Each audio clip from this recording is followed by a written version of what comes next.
आज हम बात करने वाले हैं जो अशुद्धियों का संशोधन है, इसमें किस प्रकार के क्वेश्चन आते हैं, वह जो महत्वपूर्ण होते हैं परीक्षा की दृष्टि से, ऐसे क्वेश्चन को लेकर हम आए हैं। इसके पहले की वीडियो में हमने आपको बताया था अशुद्धियाँ क्या होती है, अशुद्धि किसे कहते हैं और उनके प्रकार हैं, उन्हें कितने भागों में बांटा गया है। लीजिए आज यह प्रैक्टिकल जो सवाल दिया गया है कि निम्न व्यवहारों से संशोधन प्रविष्टियाँ कीजिए। आपको संशोधन प्रविष्टि करना है और संशोधन जैसे हम प्रविष्टि होती है वैसे ही हम संशोधन प्रविष्टियां करते हैं। तो संशोधन प्रविष्टियां और प्रविष्टि करने के लिए अर्थात जर्नल बनाने के लिए आपको मालूम है जो फॉर्मेट होता है उसके 5 कॉलम होते हैं। वही 5 कॉलम का हम यहाँ पे उपयोग करेंगे और उपयोग करते हुए संशोधन प्रविष्टियां बनाएंगे, जिसमें आप जानते हैं कि पहला कॉलम जो होता है वो दिनांक का होता है, इसके बाद में दूसरा विवरण का कॉलम हो जाएगा और खाता पृष्ठ का कॉलम और डेबिट और क्रेडिट की राशियां हो जाएगी। लीजिए हम यहाँ पे इस फॉर्मेट में लिख देते हैं पहले दिनांक और दिनांक के बाद में यहाँ पे विवरण दूसरा कॉलम हो जाएगा विवरण का, जिसे पर्टिकुलर कहते हैं। खाता पृष्ठ का कॉलम हो जाएगा अगला और डेबिट में राशि लिख देंगे, पहला जो कॉलम रहेगा अर्थात चौथा नंबर का, और 5वां कॉलम क्रेडिट की यहाँ पे राशि लिख दी जाएगी। अब लीजिए यहाँ पे हम जो संशोधन प्रविष्टियाँ हैं उसे देखते हैं। पहला है भवन बेचने की राशि। जो भवन है उस भवन को बेचने की राशि कितनी है, 1000 रुपये है। भवन हमने बेचा है, भवन बेचा है और इसकी राशि जो है वो 1000 है, विक्रय खाते में लिख दी। अब यहाँ पर संशोधन करना है, ये गलत प्रविष्टि है और यह एक ऐसे सिद्धांत के आधार पर यहाँ पे गलती हो गई है, उसे हमने को सुधारना है। देखिए पहला नंबर जो प्रविष्टि है इसमें संशोधन करेंगे। जो भवन बेचा है हमने, और जब बेचा है तो आप जानते हैं बेचने पर क्या होता है, विक्रय होता है, लेकिन भवन जो है वो स्थायी संपत्ति है और स्थायी संपत्ति को बेचने पर उस संपत्ति का नाम लिखा जाता है। यदि हम इसकी सही प्रविष्टि बनाते, जो सही प्रविष्टि बनती इसकी, तो हम सही क्या रहेगी, गलत प्रविष्टि क्या बनेगी वो है भी बताते हैं आपको, और उसे संशोधित कैसे करना है उसकी भी हम बात करते हैं। यहाँ पे हम तीनों फॉर्मेट यहाँ पे बता रहे हैं आपको। संशोधन देखिए सही प्रविष्टि क्या है, गलत क्या है और संशोधन क्या है। वो कह रहा है कि भवन बेचने की राशि, भवन बेचा। अब आपको यहाँ पे याद रखना कि जब भवन बेचा है तो यहाँ पे हो जाएगा बेचेगा भवन, तो हमारे पास क्या आएगी, रोकड़ आएगी, इसलिए सही प्रविष्टि हो जाएगी रोकड़। खाता जो है वह डेबिट हो जाएगा, किससे हो जाएगा, क्या बेचा है, भवन, भवन चला गया, इसलिए जो वस्तु व्यापार से जाती है उससे भवन खाते से, ये सही प्रविष्टि हो जाएगी। यहाँ पे गलत उन्होंने क्या किया कि विक्रय खाते में लिख दिया। रोकड़ तो आई, ये तो सही लिखा, रोकड़ खाता उन्होंने डेबिट किया, लेकिन किससे कर दिया, यहाँ पे माल यदि होता तो उसे हम विक्रय करते, लेकिन यहाँ पे भवन को भी उन्होंने विक्रय कर दिया, अर्थात यहाँ पे गलत हो गया, क्योंकि स्थायी संपत्ति है भवन, और भवन जो स्थायी संपत्ति है तो उस स्थायी संपत्ति का यहाँ पर नाम लिखा जाना था, ना कि भवन लिखना था।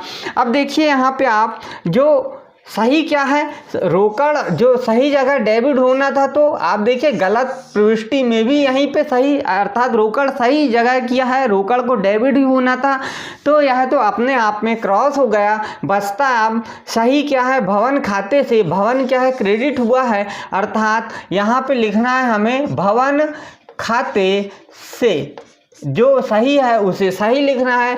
अब गलत क्या किया उन्होंने, यहाँ पे विक्रय जो नहीं लिखना था क्रेडिट करके और उन्होंने लिख दिया है, अर्थात अब हम जो गलत किया है उसे हम सुधार देंगे और विक्रय खाता जो क्रेडिट हुआ है इसे हम डेबिट कर देंगे और ये संशोधित प्रविष्टि बन जाएगी। इस प्रकार इस फॉर्मेट में हम यहाँ पे लिखेंगे विक्रय खाता डेबिट, हम लिखेंगे विक्रय खाता डेबिट किसे, भवन खाते से, भवन खाते से, और यह हम लिखेंगे भवन बेचने की राशि विक्रय खाते में लिख दी, संशोधन किया गया। यहाँ पे हम नरेशन में संशोधन किया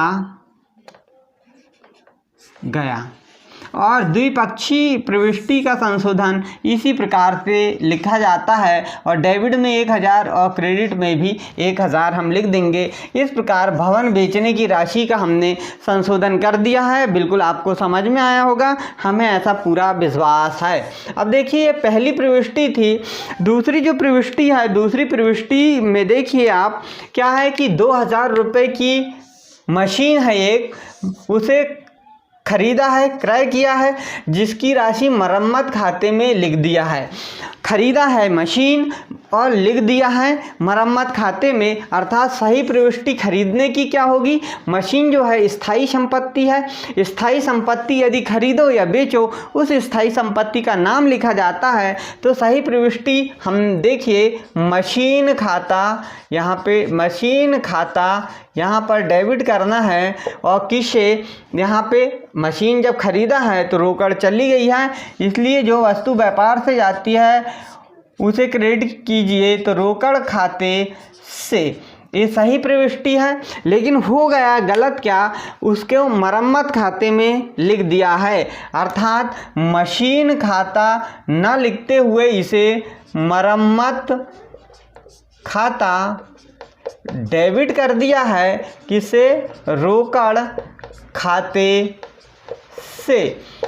अब देखिए, यहाँ पर जो सही है उसमें रोकड़ खाता क्रेडिट हुआ है, और गलत में जो प्रविष्टि गलत उन्होंने किया, इसमें भी रोकड़ खाता क्रेडिट किया, अर्थात ये बिल्कुल सही जगह लिखा गया है। रोकड़ पे कोई प्रभाव नहीं पड़ा है, सिर्फ प्रभाव कहाँ पर हुआ? डेबिट पक्ष में लिखना था मशीन खाता डेबिट, मरम्मत खाता लिख दिया, लेकिन तो आप प्रविष्टि क्या बनाएंगे? जो गलत लिखा है इसे विपरीत पक्ष में लिख देते। जैसे हमने यहाँ पे देखिए, विक्रय खाता क्रेडिट हुआ था, कर दिए थे, तो अब हमने इसे डेबिट किए हैं। ऐसे ही यहाँ पे देखिए, मरम्मत खाता क्या कर दिया? डेबिट, अर्थात इसे हमें क्रेडिट करना पड़ेगा। और सही क्या है? मशीन खाता डेबिट है, अर्थात मशीन खाता डेबिट ही रहेगा। तो हम संशोधन करेंगे, मशीन खाता डेबिट करेंगे मरम्मत खाते से। और यहाँ पर हम सुधार करके दूसरा नंबर में जो प्रविष्टि है उसका सुधार करते हैं, और लिखेंगे हम मशीन खाता डेबिट, मशीन खाता डेबिट मरम्मत खाते से।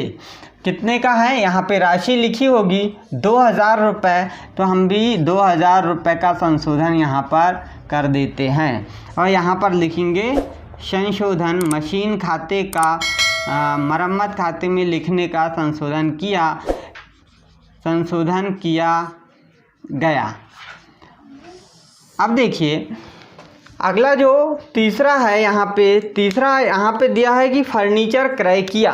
फर्नीचर क्रय किया, 3000 रुपये का खरीदा, और जिसकी राशि क्रय खाते में लिख दी। जैसा हमने बताया था, जो आपने सोचा कि माल है, वह सोच के यहाँ पे क्रय कर दिया आपने, अर्थात इसे सही प्रविष्टि क्या बनती है? यदि सही बनाते तो हम इसे यह बनती फर्नीचर खाता डेबिट, क्योंकि आपने खरीदा है, रोकड़ी खरीदा है, अर्थात रोकड़ आपके पास से चली गई है, रोकड़ खाते से ये सही प्रविष्टि बन जाएगी। लेकिन आपने उस फर्नीचर की राशि को कहाँ लिख दिया है? क्रय खाते में, अर्थात गलत कर दिया है, और क्रय खाता आपने डेबिट कर दिया है रोकड़ खाते से।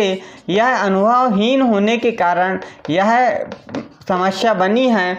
तो अब संशोधन करने के लिए आप पुनः देखिए, जो सही है इसमें रोकड़ खाता जो है डेबिट क्रेडिट हुआ है, वैसे ही यहाँ पे भी देखिए रोकड़ खाता क्रेडिट हुआ, अर्थात यह तो अपने आप क्रॉस हो जाता है, हट जाता है, क्योंकि रोकड़ अपनी जगह सही लिखी गई है। लेकिन जो फर्नीचर और क्रय है, इसमें क्रय गलत लिखा गया, और क्रय क्या हुआ है? डेबिट हुआ है, अर्थात क्रय खाते को अब हमें क्रेडिट करना पड़ेगा, और सही क्या करना है? फर्नीचर खाता डेबिट करना है। तो यहाँ पे देखिए, फर्नीचर खाता डेबिट कर दिए हमने क्रय खाते से। और यहाँ पर देखिए आप, बिल्कुल संशोधन की जो प्रविष्टि, इसमें हम यहाँ पे संशोधन कर देते। तीसरे नंबर पर फर्नीचर खाता डेबिट, फर्नीचर खाता डेबिट क्रय खाते से, और यहाँ पे नरेशन लिखेंगे, संशोधन किया गया। और इसमें जो राशि लिखी 3000, ये 3000 हम यहाँ पे लिख देते हैं और इस प्रकार एक लाइन से इसे बंद कर दिया जाएगा। संशोधन प्रविष्टियों का योग नहीं लगाया जाता, आपको इसे याद रखना है। तो दोस्तों, आपको यह सवाल समझ में आया होगा, हमें ऐसी पूरी उम्मीद है। आज के लिए इस वीडियो में इतना ही, मिलते हैं नेक्स्ट वीडियो में, तब तक के लिए नमस्कार।